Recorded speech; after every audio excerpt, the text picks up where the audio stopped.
Hello friends, welcome back.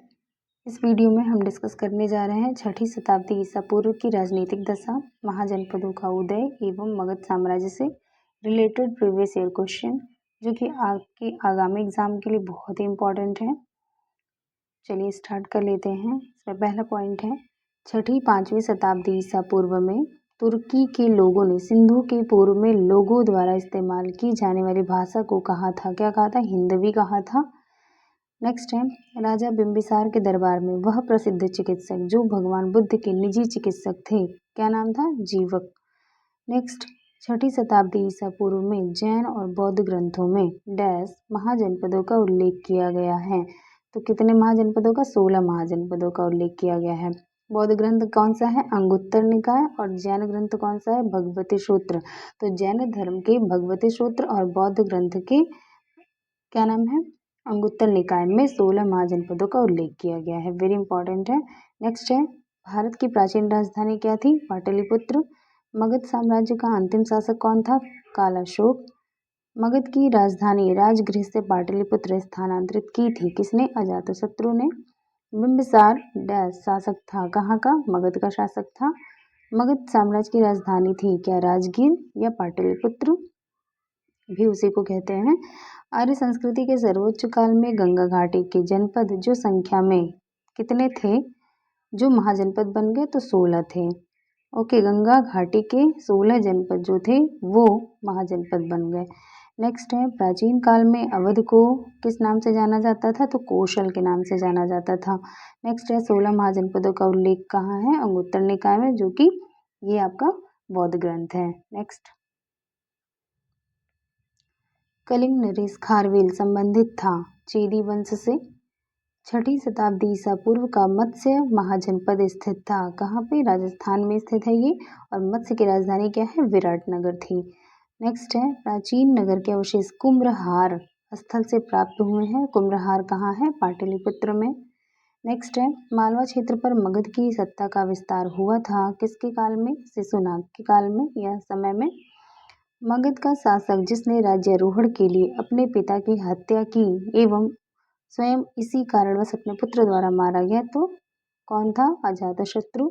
Next है, मगध का सम्राट जिसे अपरो परशुराम के नाम से जाना जाता है, कौन है? महापद्मनंद। महापद्मनंद को अपरो परशुराम के नाम से जाना जाता है। नेक्स्ट है, प्राचीन श्रावस्ती नगर विन्यास आकृति कैसा है? तो अर्धचंद्राकार है, यानी कि श्रावस्ती का जो आकार है वो अर्धचंद्राकार है। नेक्स्ट है, छठी शताब्दी ईसा पूर्व सुक्तिमती राजधानी थी। सुक्तिमती जो है या सुक्तिमती या इसी को सोत्थिवती भी मिलेगा आपको लिखा हुआ कहीं कहीं। तो सुक्तिमती या सोत्थिवती दोनों एक ही है कि राजधानी क्या है? चेदी है। ठीक है, और यहाँ का राजा कौन था? कलिंग नरेश खारवेल, अभी हमने पढ़ा है। ओके, नेक्स्ट है, अभिलिखित साक्ष्य में प्रकट होता है कि नंद राजा के आदेश से एक नहर खोदी गई थी कहाँ पे? कलिंग में। नेक्स्ट है, उदयन वासव दत्ता की दंत कथा संबंधित है कहाँ से? कौशाम्बी से। नेक्स्ट है, प्राचीन भारत में मगध साम्राज्य की सबसे प्राचीन या प्रारंभिक राजधानी क्या थी? पाटलिपुत्र थी। नेक्स्ट है, मगध महाजनपद डैश नदियों से घिरा हुआ था। तो मगध महाजनपद जो है कौन कौन सी नदियों से घिरा था? गंगा और सोन नदियों से। वज्जी महाजनपद की राजधानी क्या थी? तो वज्जी की राजधानी वैशाली थी। नेक्स्ट है, राजगृह डैश महाजनपद की प्रथम राजधानी क्या थी? मगध। तो मगध की राजधानी जो प्रारंभिक राजधानी थी वो क्या थी? अभी हमने पढ़ा था, राजगृह। ओके, नेक्स्ट है, डैश प्राचीन भारत का पहला साम्राज्य है जिसमें युद्ध के लिए बड़े पैमाने पर हाथियों का उपयोग किया गया था। तो वो कौन था? मगध साम्राज्य। यानी प्राचीन भारत का पहला ऐसा साम्राज्य है मगध साम्राज्य जिसमें युद्ध के लिए बड़े पैमाने पर हाथियों का उपयोग किया गया था। वेरी इंपॉर्टेंट है। नेक्स्ट है, भगवान गौतम बुद्ध के जीवन काल के दौरान 7वीं और छठी शताब्दी ईसा पूर्व में डैश महान शक्तियाँ या महाजनपद अस्तित्व में थी। कितनी थी? 16 महाजनपद थी। ओके, नेक्स्ट टॉपिक है इसी में हमारा मगध का उत्कर्ष, इमर्जेंस ऑफ मगध, ये भी पढ़ लेते हैं। इसमें पहला पॉइंट है, मौर्य वंश ने डैश राजवंश के बाद मगध पर शासन किया था। तो मौर्य वंश ने किस वंश के बाद शासन किया था? नंद वंश के बाद। अगला है बिंबिसार डैश वंश के राजा थे। तो बिंबिसार किस वंश के राजा थे? हर्यक वंश के राजा थे।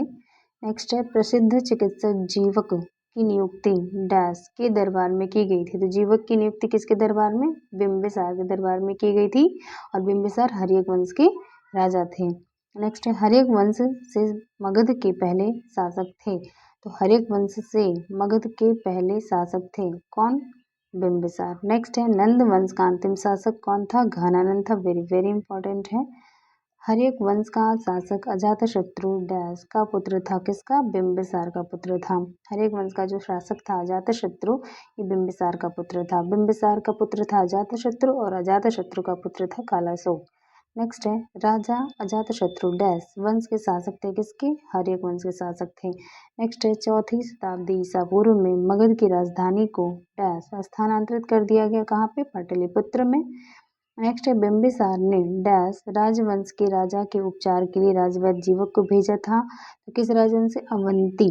अवंती के राजा के उपचार के लिए राजवैद्य जीवक को किसने भेजा था? बिंबिसार ने भेजा था। नेक्स्ट है मगध सम्राट डैश ने अंग को अपने साम्राज्य का हिस्सा बनाया था। तो किसको? बिंबिसार। मगध सम्राट बिंबिसार ने अंग को अपनी साम्राज्य का हिस्सा बनाया था। ओके फ्रेंड्स, अगर आपको वीडियो अच्छी लगे तो please do like share and subscribe my channel. मिलते हैं नेक्स्ट वीडियो में। Thank you.